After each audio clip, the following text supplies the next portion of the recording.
Good morning, everyone. Today's topic of PG activity is surface epithelial tumor of the ovary. So, in this topic, we will going to see introduction and pathogenesis, then classification, in which serous tumor, mucinous tumor, endometrioid tumor, clear cell carcinoma, Brenner's tumors, and finally, we will going to see conclusion. So, let's start with the introduction and pathogenesis. So, ovarian tumor are the most common tumor found in the female genital tract. They are the 3% of all cancer found in the females. Out of which 80% are benign, and they are the seventh most leading cause of death in the world and third most leading cause of the death in the India, just next to the cervical and breast carcinoma, more commonly found in the older woman, particularly the 20 to 45-year age group. Post-menopausal woman has greater risk of epithelial carcinoma, and in the malignant form, most commonly found in the greater age woman only. So let's see the normal structure of the ovary. So ovary lie bilaterally in our body, and it is about 3 centimeter in diameter, and it is ovoid in shape. So if we see the ovarian structure, they are divided into two types: cortex and medulla. So medulla contain the follicle in the various stage of development. As you can see here, some are primary, primordial, and mature form, and cortex also contain corpus luteum, all this. And medulla, this is the innermost part which contain the blood vessels, nerve, loose connective tissue, and lymphoid follicles. So if we see the normal histology of the ovary, you can see as here it is lined by the simple cuboidal lining, and in between there is dense fibrous tissue, and there is blood vessels, and there is presence of corpus albicans. So this corpus albicans is nothing but the loose connective tissue which is the remnant of the corpus luteum. The presence of corpus albicans indicate that there has a previous ovulatory activity take place in the ovary. So we will now see the manifestation of ovarian disease. In general, most of the any disease associated with ovary will present as abdominal mass, distension, fullness, and bloating. So some will present with pelvic or abdominal pain, dyspareunia, and GI symptoms like constipations and menstrual irregularities due to the abnormal pattern of ovarian hormone secretions and infertility. So now let's see the risk factors. In risk factor, we will see first the risk factor which increase the risk. So nulliparity, familial history, familial history in which the BRCA1, BRCA2 mutations, childhood gonadal dysgenesis, uh, then the hereditary non-polypsy colorectal carcinoma, then hormonal therapy for more than 5 years like estrogen, clomiphene citrate, and use of talc powder on genital area. This is the use the correlation between powder use and the malignancy in genital area or ovary or uterus is still going in research. The factor which decrease the risk factor are pregnancy, breastfeeding, oral contraceptive pill, and tubal ligations. So now we will see the pathogenesis of this ovarian disease. So it has two pathway, t- type 1, or it has two pathway. Type 1 pathway in which there is a progressive uh, progressive conversion from benign to borderline to micropapillary borderline, and then a low grade serous, mucinous, endometrioid, or clear cell carcinoma. In type 1 pathway, there is mutation occur in KRAS, BRAF, HR2, or PTEN. So this will any mutation occur in this in this in this, it will lead to the low grade serous mucinous or endometrioid carcinoma. In if there is a mutation occur in the low grade serous mucinous endometrioid carcinoma, along with the secondary mutation occur in P3 mutation, then it will lead to the high grade serous carcinoma. Now let's see the type 2. it is thought that type 2 or type 2 pathway occur due to the um, presence of the inclusion cyst or uh, fallopian tube fallopian tube epithelium via the precursor present in the epithelial of the fallopian tube. So it will lead to um, genetic or a precursor lesion like stick lesion. So stick lesion is occur due to genetic mutation occur in BRCA1 and BRCA2. So this will lead to the uh, uh, instability of genetic instability due to T3 TP53 mutation and BRCA1 and BRCA2 mutation. So all this will lead to directly high grade serous carcinoma. So now let's see the classifications. In classification, uh, epithelial ovarian carcinoma is of two types. In type 1, we will see low-grade serous carcinoma, mucinous carcinoma, clear cell carcinoma, endometrioid carcinoma. And in type 2, there is only one which is high-grade serous carcinoma. So let's see the WHO classification. WHO classification give overall idea the tissue of origin of any tumors. Like if it is if tumor arise from the epithelial, then it is called a surface epithelial tumor. Then if arise from stromal, then it will called as stromal or sex called stromal tumor. So on germ cell tumors and metastatic cancer. The metastasis occur from non-ovarian tissue. Now let's see individual tumor one by one. Um, serous tumor. So serous tumor are the most common malignant tumor of all ovarian tumor. They account for 40% of all cancer of the ovary, 50% of the ovarian epithelium tumor, and then 70% are out of it 70% are benign and borderline, 30% are malignant.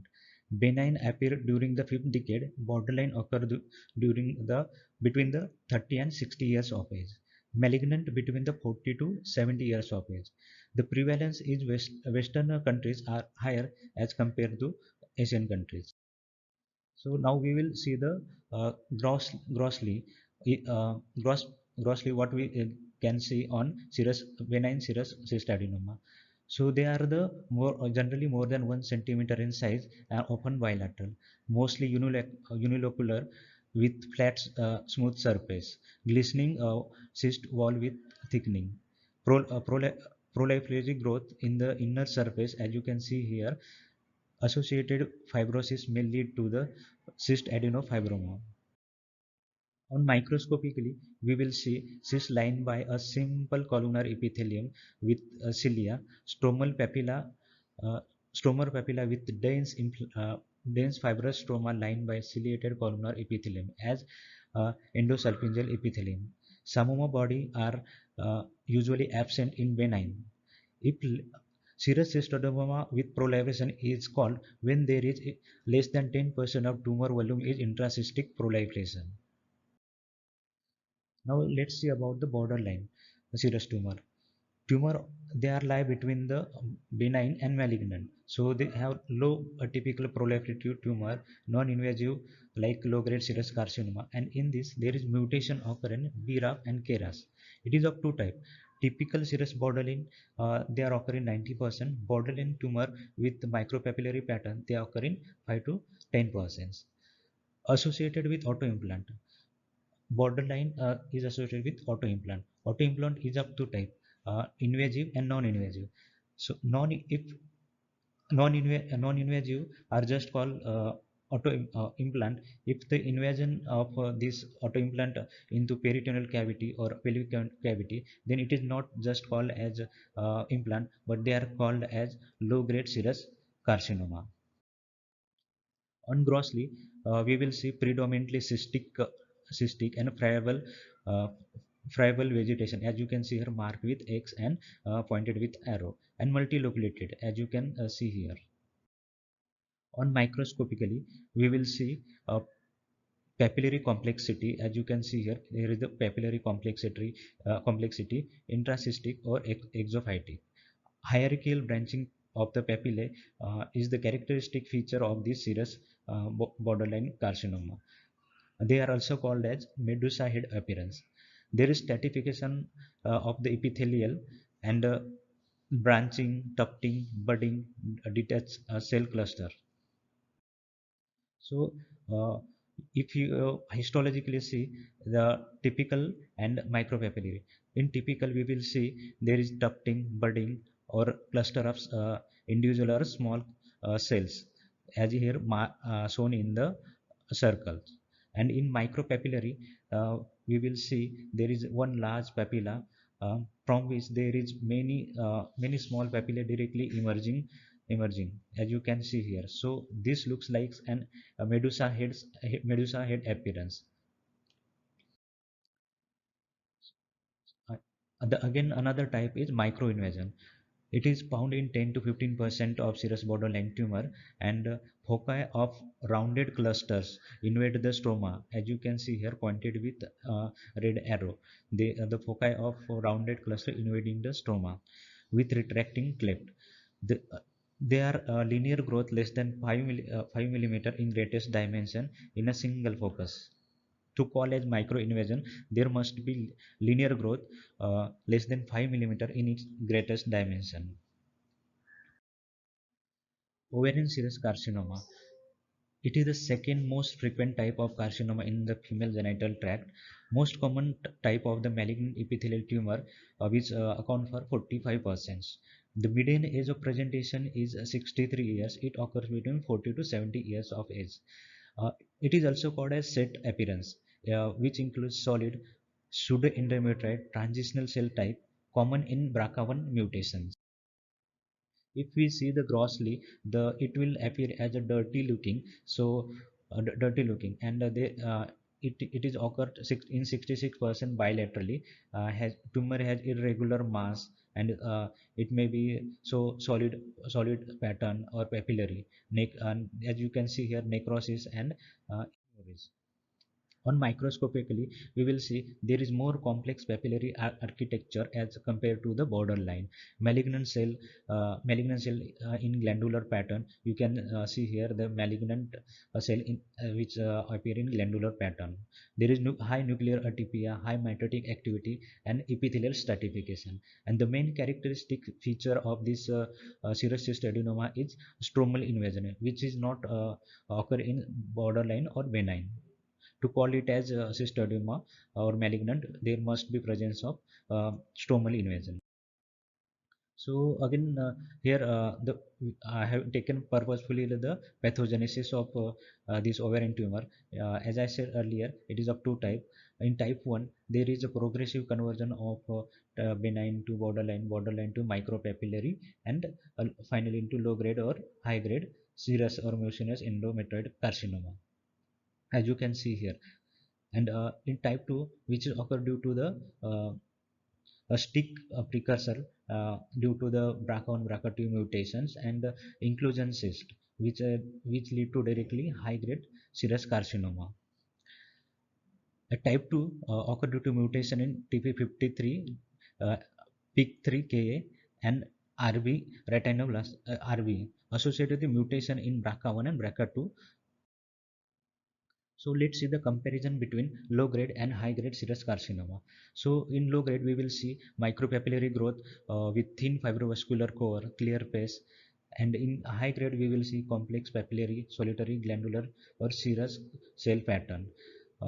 There is mild to moderate nuclear atypia with round nuclei, and in high grade we will see marked nuclear enlargement and atypia with isolated bizarre tumor giant cell, and hobnail cell and necrosis.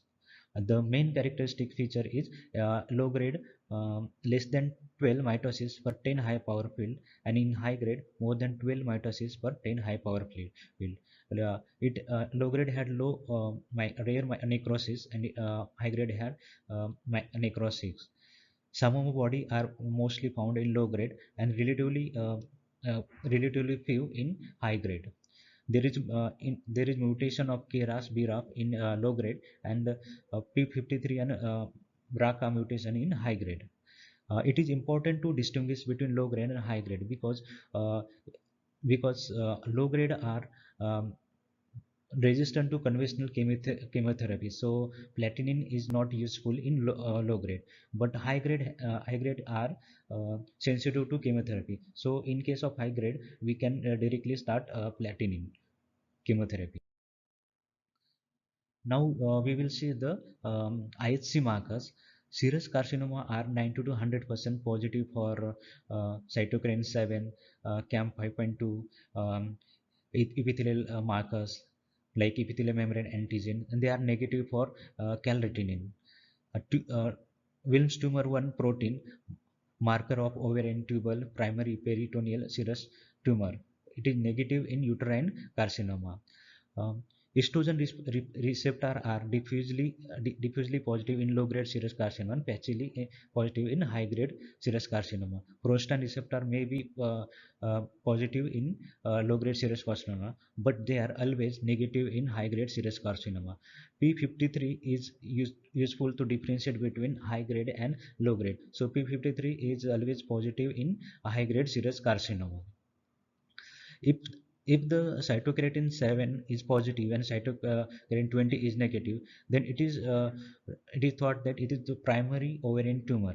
And if the cytokeratin 7 is negative and cytokeratin 20 is positive, uh, then GIT metastasis to the ovary is considered. So now we will see the second type of tumor, that is the mucinous tumor. Mucinous tumor are the largest of all ovarian neoplasm. They may be as big as 12 to 13 centimeter in diameter, and it they have greatest weight. It may be as 400 gram in weight. Mostly unilateral as compared to a serous, they are mostly bilateral. Mutation occur in mucinous tumor in KRAS proto-oncogenes. On grossly, we will see the smooth surface. As you can see here, it is a smooth surface with large cystic spaces and multi-location, filled with the sticky gelatinous fluid rich in the glycoproteins.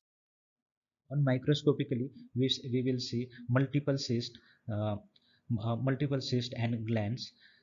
They are lined by tall, columnar, non-ciliated, non-stratified epithelium and basally situated nuclei and abundant intracellular mucins. Stroma, stroma show the stroma show cellular and luteinization. As you can see here, here we can see the luteinization of stroma. So adenofibroma is a small cyst and gland embedded fibrous stroma. On grossly, we will see the tumor of 20 to 50 centimeter in size. It is unilateral, smooth external surface, and multiloculated with mucinous content, and solid area may be seen in borderline. On microscopically, we will see multiple cysts lined by gastrointestinal type of mucinous gland. As you can see here, a variable degree of epithelial stratification, tufting, villous or slender piliform papillae. Low-grade nuclear atypia, mitotic activity is seen predominantly in the cleft, uh, uh, predominantly in the crypts. Stromal luteinization and focal mucin extravasation and mucin granuloma may also be seen. To qualify as a mucinous borderline, epithelial prolapsation must account for more than 10% of epithelial volume. And to call it microinvasion, there is it must be less than 5 millimeter in greatest linear extent, showing the same degree of cytological atypia as borderline tumor. So mucinous carcinoma, it most mainly occur in old age. The mean age 55 year. It account for 3 to 4% of primary ovarian carcinomas. It is the pathogenesis of mucinous carcinoma is again due to loss of CDKN2A in 76%, KRAS mutation in 64%, T53 mutation in 64%, and there is HR2 amplification in 15 to 26%. On grossly, we will see a large unilateral solid or cystic mass, intact smooth outer surface, mucoid content, thickened cyst wall. As you can see here, we can see here the thickened cyst wall, area of hemorrhage and necrosis. On microscopically, it is of two type: expansile or confluent type, and infiltrative or destructive type. So in expansile or confluent type, we will see a back-to-back arrangement or confluent arrangement of the gland. As you can see in this picture, the back-to-back arrangement without intervillous, without presence of intervillous stroma. And in infiltrative type, the glands are irregularly shaped, arrange haphazardly within the stroma. So the IHC of mucinous tumor, they are diffusely positive for cytokeratin 17, CA19-9, and they are variably positive for cytokeratin 20, carcinomembranous antigen, and CDX2.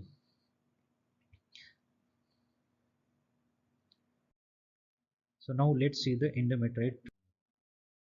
Endometrioid tumor account for 15 to 20% of pre-existing endometriosis. They most commonly occur in the old age, old age between 40 to 60 years. Overall 5-year survival rate is our overall 5-year survival rate, and poor at a higher stage. They are in 90% of the cases. They occur from the pre-existing endometriotic implant, mostly caused due to retrograde menstruation.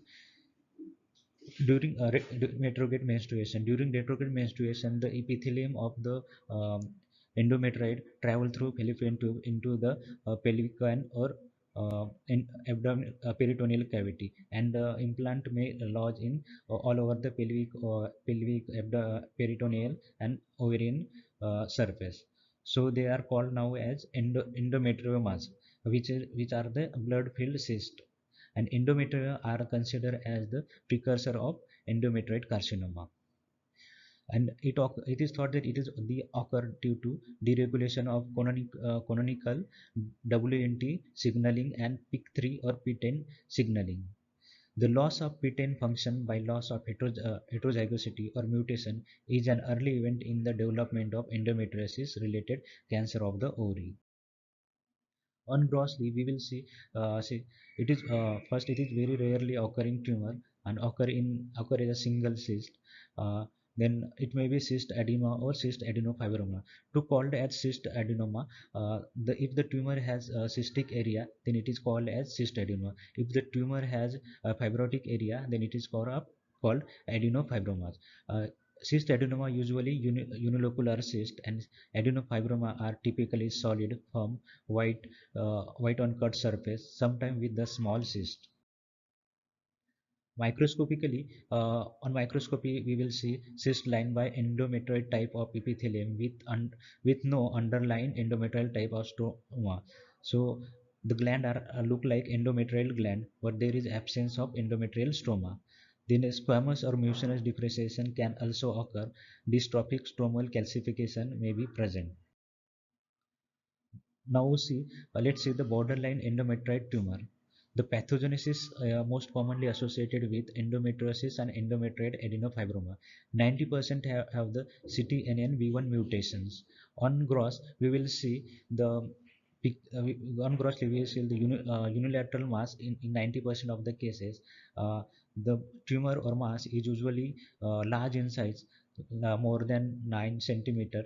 Outer surface is smooth, and on cut surface we will see uh, solid, but maybe focally or eventually predominantly cystic with friable hemorrhagic content. Now let's see the microscopy. Uh, it is of two type: adenoid, adenofibromatous, and intracystic. So we will see first adenofibromatous. It occur in approximately half of the tumor, and glands are arranged closely packed, crowded, or vary in size and irregular counter. As you can see here, glands are arranged in very close. They are resembling a typical hyperplasia of the endometrium, but with lobular architecture. Nuclei are mild to moderate cytological atypia with low mitotic activity. The squamous metaplasia also occurs. Intervening the stroma is fibromatous. As you can see here, the intervening stroma is fibromatous. The another type is intracystic. Uh, Here the simple papillary it shows the simple papillary architecture protrude into the endometriotic cyst. Nuclear atrophy is low to moderate and non-confluent architecture. No destructive stromal invasion, and micro invasion occur to call as micro invasion. It must be the stromal invasion less than 5 millimeter in linear dimension in single focus. So let's see the another type of malignant endometrioid carcinoma. It occur in old age. The mean age of presentation is 55 years, and it occur in 85 to 90% percent. The tumor originate in endometriosis. It may occur in Lynch syndrome. It has four molecular type, which are hyper mutated, ultra mutated, and TP53 mutated, and no fourth one is non-specific molecular profile. On grossly, we will see usually a unilateral, large, outer surface is smooth. As you can see here, outer surface is smooth. Uncut surface we will see solid or cystic and hemorrhagic and necrotic areas. On microscopy, we will see a confluent or back-to-back arrangement of the uh, arrangement of variable size gland. In 10% of the cases, solid architecture and geographical necrosis uh, can be seen. Squamous differentiation in half of the cases, and there may be morula or keratin pearl formation. So in first picture we will see the back to back or confluent type of arrangements of gland, and here we can see the gland arranged in nets or cords of say uh, a group, a small group. They looks like a sex called stromal tumors, and here we can see the glandular pattern, uh, glandular pattern of gland which are um, which are seen like a, secretory phase of endometrium. And here we also seen the uh, glands in which there is a nuclear features which indicate nuclear feature of 17th day of the menstrual cycle. As you can see here, subnuclear vacuolation and apical situated nuclei. So on immunohistochemistry, we will see uh, there is positive. These are positive for estrogen receptor, progesterone receptor, keratin, EMS, cytokeratin 7, PAX8, and they are negative for WT1, napsin A, CDX, STAT-B2, and inhibin. For differential diagnosis from high grade high grade serous carcinoma, uh, the Wilms tumor is positive and wild type of p53 is positive in high grade. From low grade serous carcinoma, WT1 is the most to useful marker to distinguish between the low grade and uh, low grade. From clear cell, progesterone receptor positive and napsin A negative in endometrial type carcinoma, whereas converse it is true for the clear cell carcinoma. Now let's see the clear cell carcinoma. Clear cell carcinoma account for 10 to 12% of all epithelial ovarian epithelial carcinoma present at the early stage and in young age group, occur in association with endometriosis or endometrioid carcinoma. So now they are considered as a type of the endometrioid carcinoma. Lynch syndrome is a predisposition factor for clear cell carcinoma.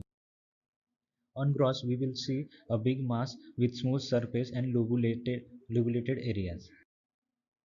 On microscopically, we will see a small to medium-sized, widely spaced gland in fibrometastoma. Cell are blunt, flat, or low cuboidal, and clear or eosinophilic. Mitotic activity is usually typically absent. So on microscopy, glands are, as I said, very well sized, embedded in fibrous stroma, and glands are more irregular and crowded than the adenofibroma, and has low mitotic activity and minimal nuclear stratification.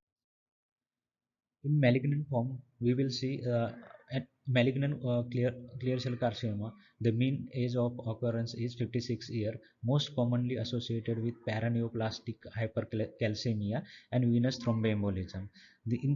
In pathogenesis, it is thought that 40 to 50% occur due to mutation in ARID1A, PIK3CA mutation, and often occur with the ARID1A loss. If we see grossly, the cut surface varies from solid to solid and cystic, and to mainly cystic with fleshy, pale yellow nodule protruding into the endometriatic cyst. So on microscopically, we will see tubular cystic pattern, papillary pattern, and a solid pattern.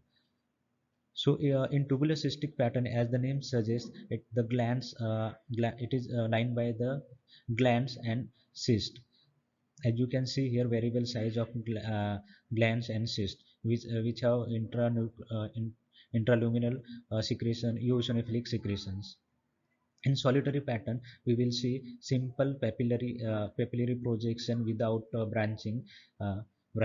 And on cut section, they look like a ovoid in shape. So solid pattern, in solid pattern we will see a cell with clear cytoplasm, and centrally and the nuclei are pushed to periphery, and they are prominent nucleoli.